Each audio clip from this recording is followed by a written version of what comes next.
I cittadini stranieri possono divorziare in Italia direttamente senza prima separarsi?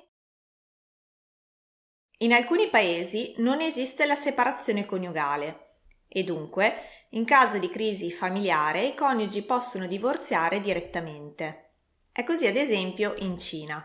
Due cittadini cinesi residenti in Italia ben potrebbero avere allora interesse a divorziare in Italia applicando la propria legge, cioè quella cinese, anziché quella italiana, per ottenere il divorzio senza dover prima attivare una procedura di separazione coniugale.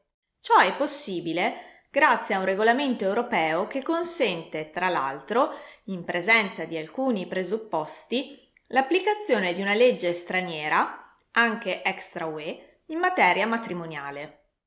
Ai sensi dell'articolo 5 del regolamento 1259 del 2010, infatti i coniugi possono designare di comune accordo la legge applicabile al divorzio e alla separazione, purché si tratti della legge dello Stato in cui hanno la residenza abituale al momento dell'accordo o della legge dello Stato in cui avevano l'ultima residenza abituale se uno di essi vi risiede ancora al momento dell'accordo, o della legge dello Stato di cui uno dei coniugi ha la cittadinanza al momento dell'accordo.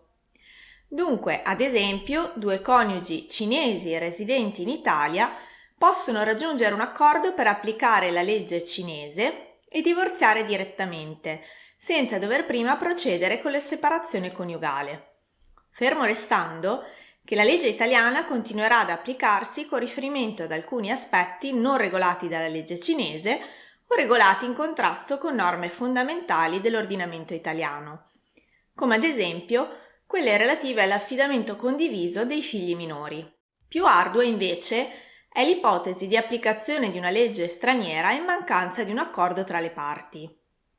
Sul punto si è pronunciato qualche anno fa il Tribunale di Mantova, in un caso in cui la moglie aveva chiesto l'applicazione della legge cinese appunto per divorziare direttamente e risparmiare tempo e denaro.